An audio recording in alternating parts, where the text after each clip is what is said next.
It's always been important for movies to have a good opening scene, never more so than now in the streaming era. A movie's basically got a couple of minutes to hook you in, or you'll just get bored and click onto something else. What this can sometimes mean, however, is so much time and effort is put into making that opening scene as eye-catching and as jaw-dropping as possible that the rest of the movie just can't possibly live up to it. So here are 5 movies that failed to live up to their opening scenes. We will start with Ghost Ship, for the simple reason that this is the only thing this movie's famous for. The received wisdom with Ghost Ship is the first 5 minutes is jaw-dropping and the rest of it is shit. This is not fair. The truth is that the first 5 minutes is jaw-dropping and the rest of it is fine.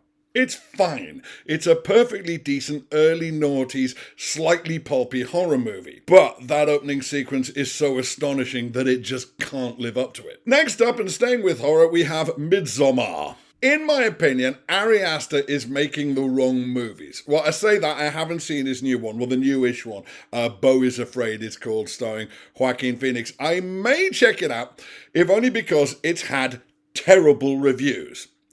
And his previous two, Hereditary and Midsommar, got rapturous reviews, and I didn't like either of them. So maybe I'm going to like this new one. Because here's the thing, I don't think he's very good at horror, but what he is good at is really gut-wrenching tragedy. Right, for my money, Hereditary was pretty much bullshit from start to finish, except for one scene right in the middle, and if you've seen it, you know the bit I'm talking about, which is this moment of gut-wrenching tragedy that really lands very, very hard indeed. Similarly, Midsommar starts with a moment of gut-wrenching family tragedy, which hits very, very hard indeed, and then it just turns into the fucking Wicker Man, which is one of my least favourite things that movies do.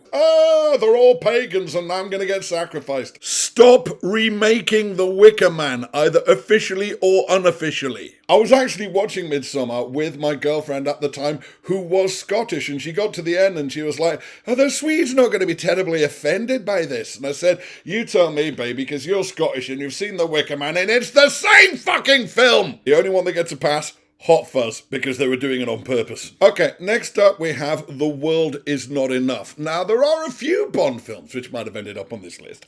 As I'm sure you know, the Bond films established a tradition of beginning with the gun barrel opening sting, then having this 5 to 10 minute sort of James Bond vignette, which always ends in some ludicrous stunt or massive action sequence. Then we roll the opening titles, and then we're into the film. Now, the trouble with the one at the beginning of The World Is Not Enough is not so much that it's really, really good and the rest of the film can't live up to it, it's that it totally overbalances the film. You see, The World Is Not Enough actually kind of begins with 2 pre-credits vignettes. In the first bit, we see James Bond interrogating a bunch of Swiss bankers in an office in Bilbao.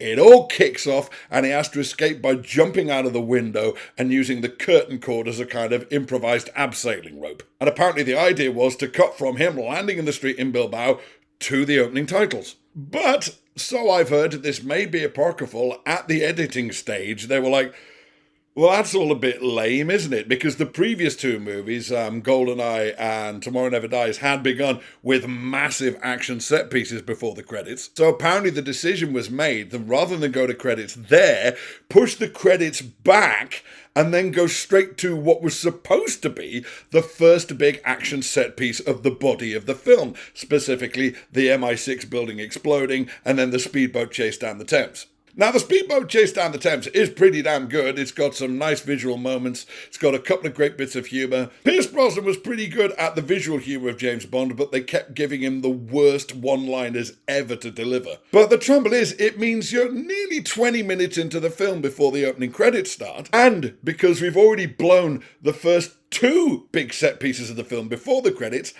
after the credits, kind of fuck all happens for about half an hour. And then when the film gets going, it is a bit of a mess. This is, after all, the film which cast Denise Richards as Lara Croft as a nuclear physicist called Christmas, purely in order to set up the single weakest double entendre of the whole franchise. Next, we have Valyrian and the City of a Thousand Planets, Luc Besson's long-gestating adaptation of a classic and beloved French science fiction comic book. Most of this film is not great. It's a bit garbled, the pacing's all off, And the two leads, Dane DeHaan and Cara Delevingne, are horribly miscast. But the first 5 minutes or so is absolutely sublime. Essentially, it is a montage set perfectly to the tune of Space Oddity, depicting how the human race's progress in space travel eventually ends up with Earth becoming part of this great society of worlds that the film depicts. So we start off with actual newsreel footage of the Americans linking up with the Russians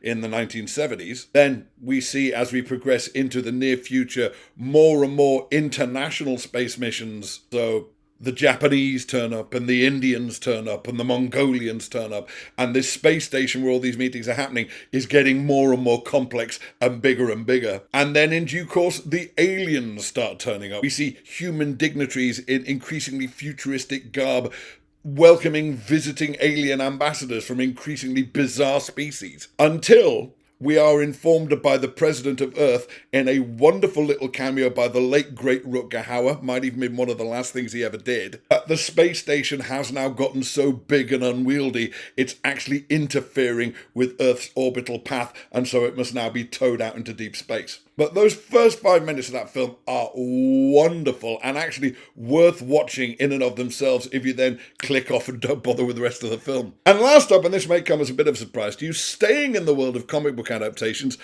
Judge Dredd, specifically the 1995 Sylvester Stallone Judge Dredd. Now again, I know the received wisdom is that the 1995 Judge Dredd movie starring Sylvester Stallone is terrible, and that the 2012 one starring Carl Urban is much better, and it's a terrible criminal shame that it didn't make more money or spawn any sequels. Now, while I do broadly concur that the 2012 film is a hell of a lot better, I still have a few issues with it, and I don't think there has yet been a definitive Judge Dredd movie. There are all kinds of reasons for this, and now I'm thinking about it, I think that could be the subject of a video in itself. But here's the thing, for my money, the best depiction of Judge Dredd that we've ever seen on screen is just the first few minutes of the Sylvester Stallone movie, when he's still got the helmet on. When that film came out, it was announced that the helmet was coming off, and everybody was up in arms, because of course in the comic book, the helmet has never come off. We have never seen Dredd without his helmet. But I remember thinking, well, maybe we're getting a bit precious about this. It's Sylvester Stallone. It's not like we don't know what he looks like under there. And in actual fact, over the years, the comic book has jumped through some fairly ridiculous hoops to avoid showing you his face without the helmet. There have been many instances where bad guys have captured Judge Dredd and tied him up and tortured him and not taken his helmet off. So back in 95, I was thinking, okay, so the helmet's coming off, big deal, whatever. But the moment the helmet comes off in that movie, it goes down the toilet. It just becomes a bog average mid-90s Sylvester Stallone sci-fi action flick. All the Judge Dreddness goes away the second the helmet comes off. Because in the scenes when he's got the helmet on, Sylvester Stallone is really good as Judge Dredd. The costume looks good, he's got the body language right, and that scene where he's just quelled the room full of rioters led by James Remar, and he's now stomping around the room over all the bodies, enumerating Mega City 1 penal codes.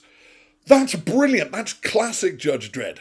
There's actually another little bit about half an hour in where again you see him with the helmet on and he's stomping around the streets enforcing the law and he blows somebody's car up for unpaid parking tickets. You see, that's the Judge Dredd from the comic book. Again, when people make comparisons between the two movies, they always say the 95 film was shit because it was too funny. No, the 95 film is shit because it tries to be funny and fails. The comic book has always been funny. But it's a very particular kind of humour. And in that scene in the 95 movie where he blows somebody's car up for unpaid parking tickets, that's perfect Judge Dredd comic book humour. And there are I think 3 instances of it in the 2012 movie.